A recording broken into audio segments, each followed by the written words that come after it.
Hello, and welcome to Squamish Watersports and Squamish Boat Rentals. Today, you are here to rent a jet ski or a boat, and we are here to help you through that process. When you arrive on site, you'll get a package.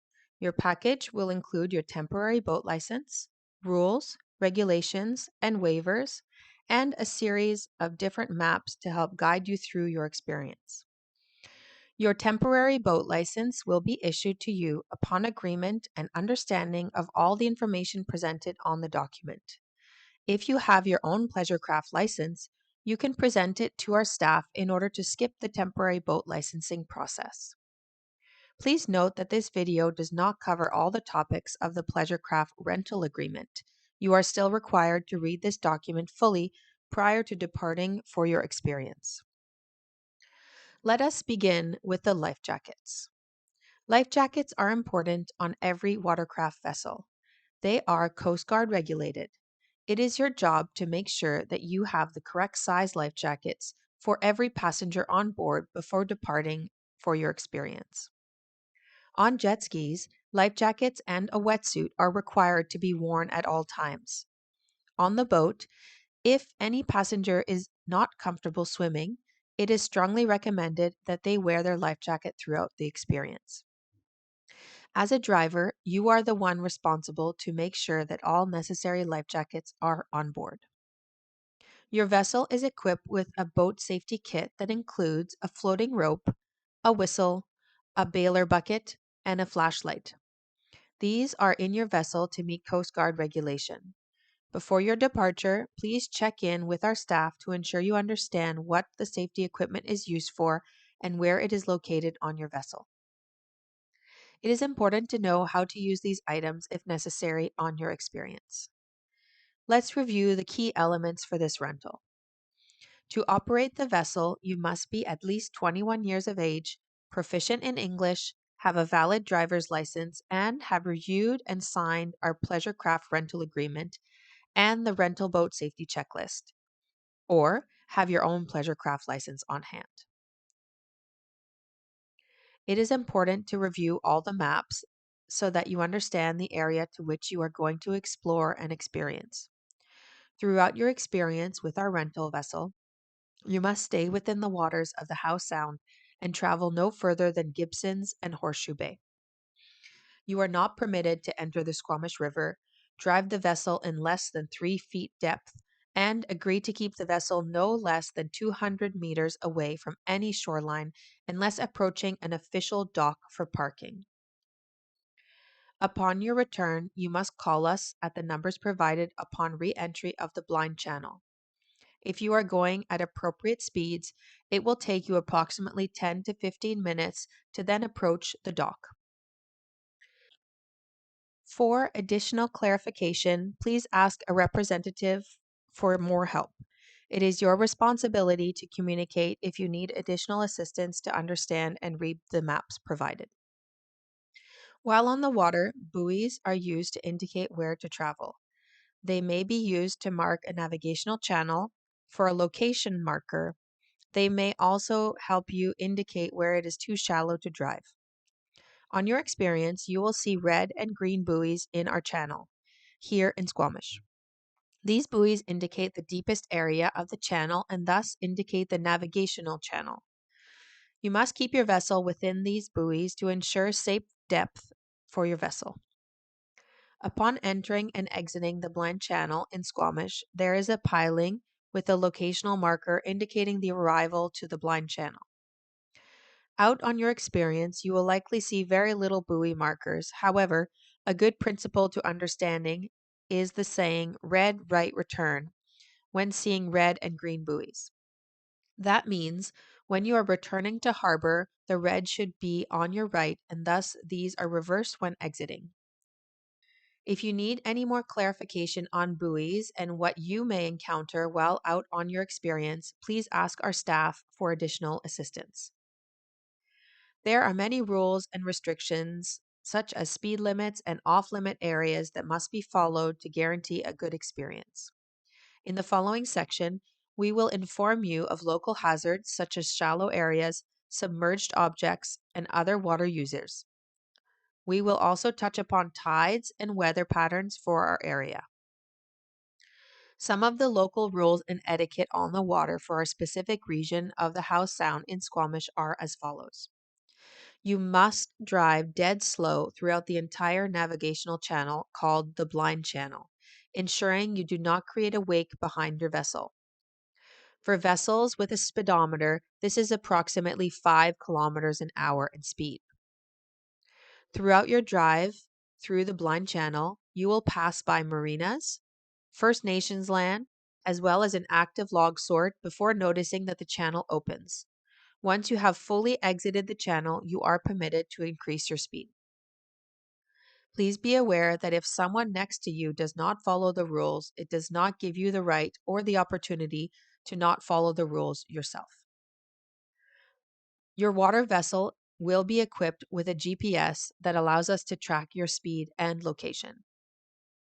Once you exit the channel, you will be in the Bay of Squamish, the mouth of the Howe Sound.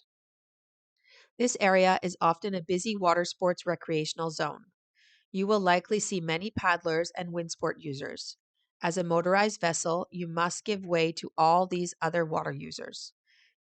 If you will be approaching another water user closely, you must reduce your speed to no wake once more and move far away from the users for their safety on the water.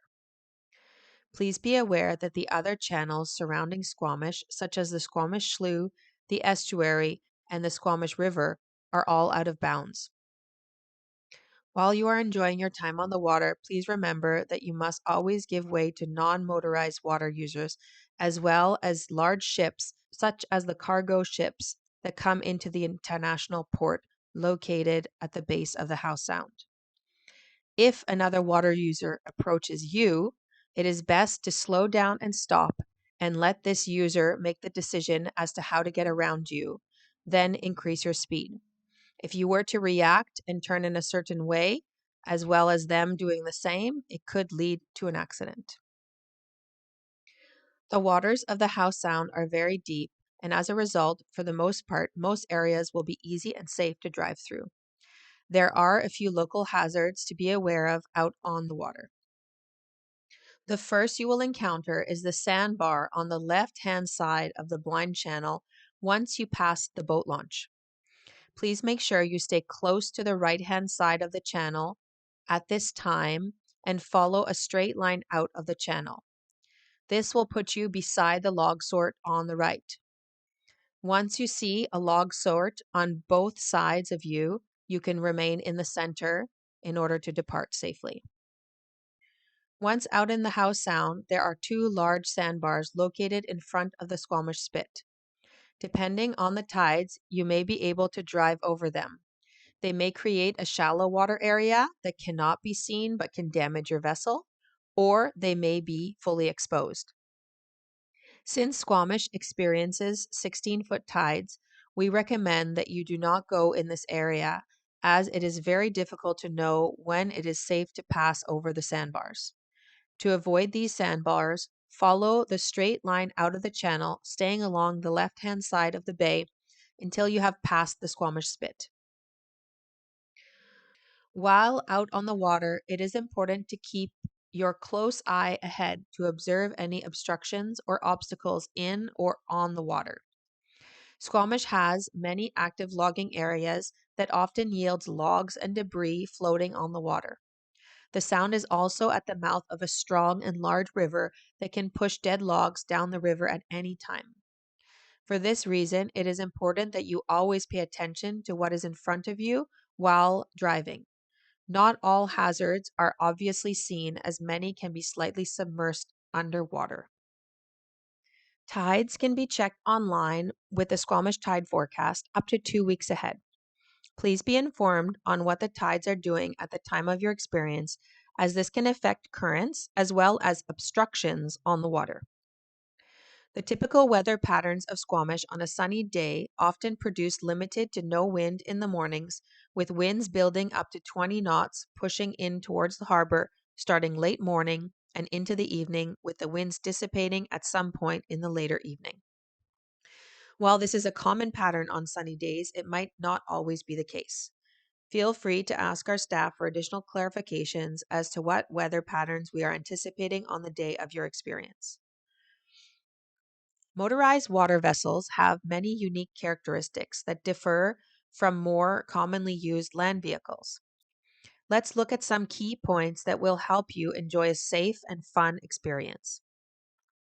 The most important part to be aware of on the water is that both stopping and handling do not have an immediate response.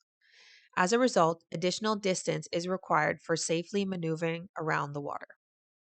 Specific to stopping, allow for extra stopping distance to have full control of your water vessel. You should expect to put your boat in neutral and let it coast to the location, then required to put it back into forward gear and back again in neutral several times in order to safely get to your final stopping point. Make sure that each time you put the boat in neutral, you must wait for the boat to stop its forward movement before engaging again into forward gear. Coasting distance is a lot greater than you think when on the water. When driving your water vessel, you'll notice that the handling of the boat is quite delayed when steering. The slower you go, the more delayed the handling is, and with more speed, the vessel is more responsive. To drive the vessel at lower speeds, such as required in the navigational channel, anticipate the movement of the vessel and steer accordingly. If you see the front of the vessel moving to the right, begin steering to the left and hold the steering in place until the vessel responds. Once the front of the vessel turns to the left, initiate a bit of right-hand steering. The quicker you respond to the smaller movement of the boat, the easier the handling will be and the straighter the boat will drive. Make sure that the boat is driving in a straight line and, more importantly, that the motor is straight before engaging any significant speed. When the boat is barely moving, steering input is further limited, and as a result, the boat steers best with a little forward movement. While operating a water vessel at higher speeds, the steering input must be more gradual and cannot be aggressive and drastic. Aggressive steering while at high speeds can cause the vessel to flip or cause instant and forceful ejection. When you are increasing throttle from low speed to high speed, the vessel will come up above the water, and we call this planing. In strong winds, make sure that the vessel is not pointing into the wind while bringing your vessel onto plane, as the wind can catch the front of the vessel and flip it, especially if there are no passengers at the front of the vessel. To enjoy a fantastic day on the water, it is important to select the correct speed while operating a motorized water vessel due to their unique handling characteristics and limited controls. If you are operating a jet ski, there is no steering without forward propulsion and throttle. The more throttle input you give the jet ski, the more reactive the steering. Once you have successfully gotten your jet ski on plane, driving over the water, you must have consistent throttle pressure or increased pressure to maintain reactive steering.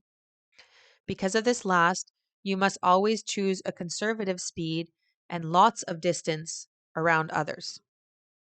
After completely releasing the throttle while on plane, a jet ski can take up to or even over 100 feet of distance to reduce its forward movement enough to allow you to re-engage the throttle to again provide steering control.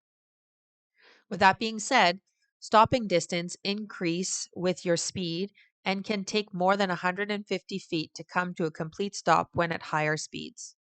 As a result, collision related to stopping distances and lack of steering are most common with jet skis.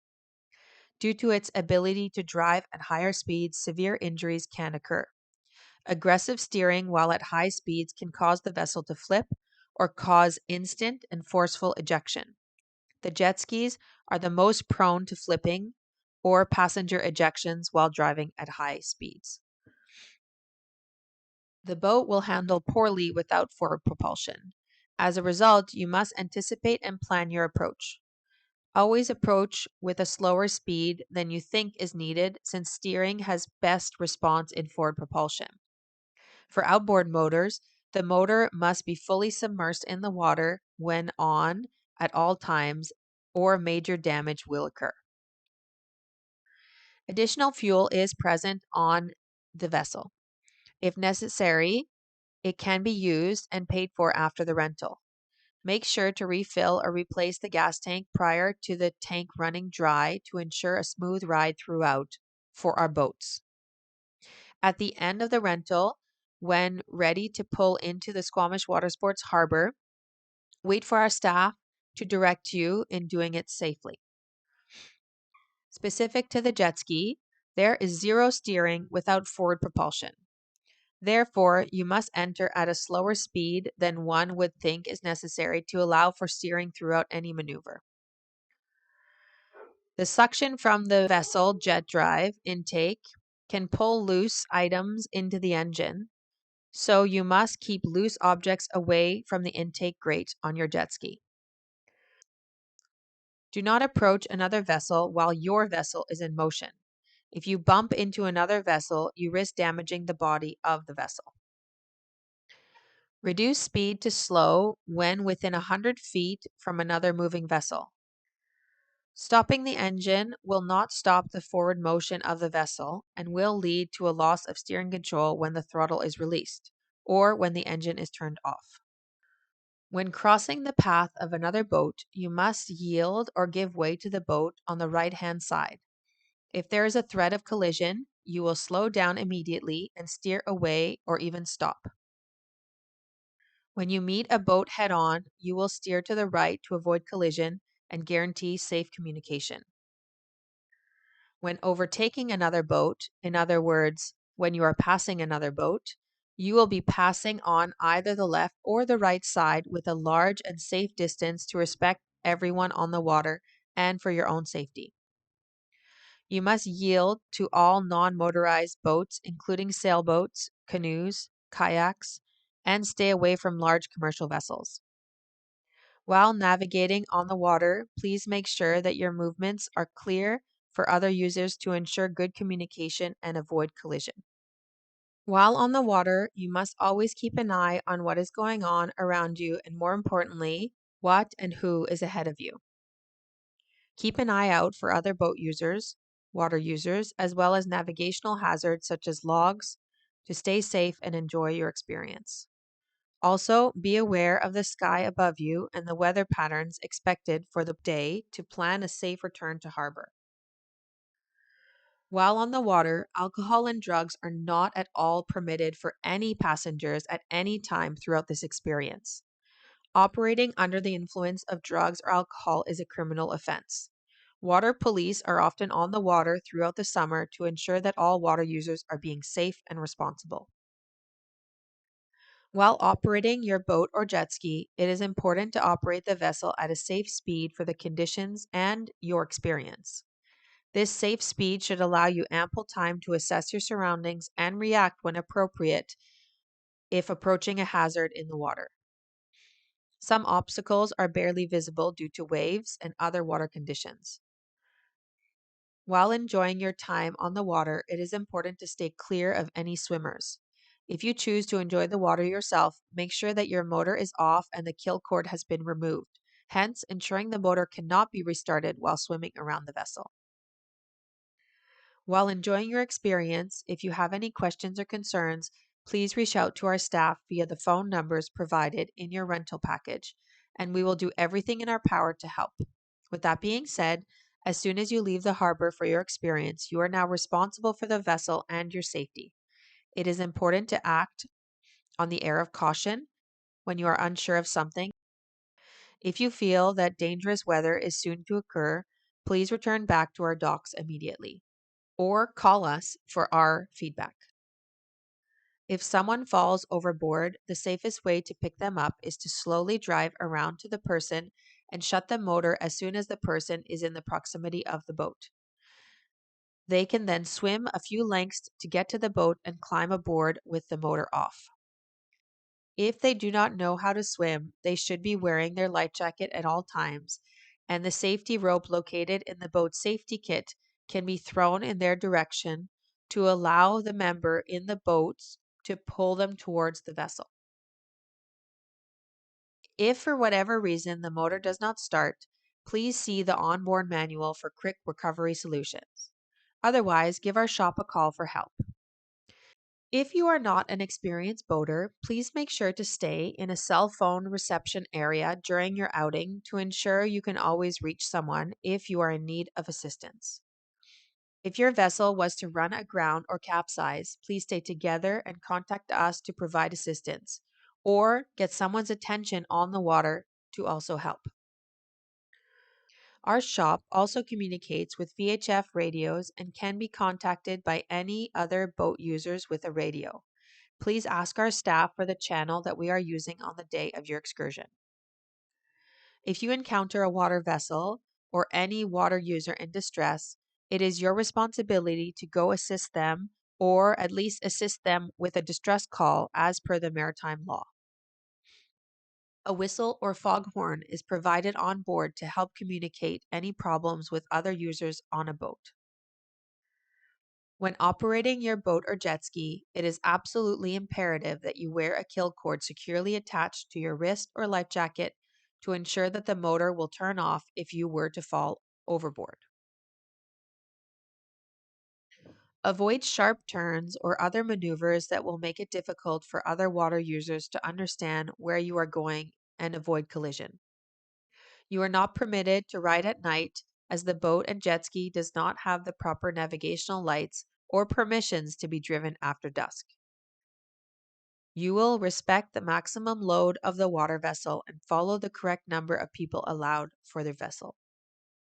Towing is not permitted in any circumstances during your experience. If you did want to go out to wakeboard or wakefoil, please contact us for guided experiences. If you decide to fuel up at a select few marinas gas stations in the Sound, you are required to fuel up with 91 octane gasoline to fuel your water vessel.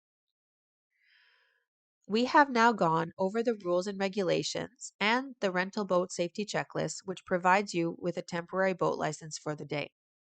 All participants are also required to sign a liability waiver prior to departing.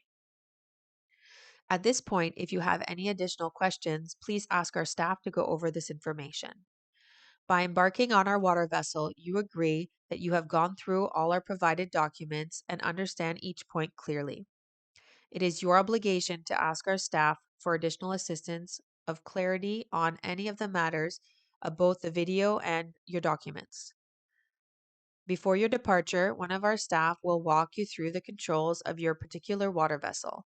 Here, you will learn how to start and stop the engine, operate the throttle and gear shifts, and safely steer your watercraft. You will then have another opportunity to ask for clarity on any of the subject matter covered. To avoid additional fines, please make a special note of the following rules.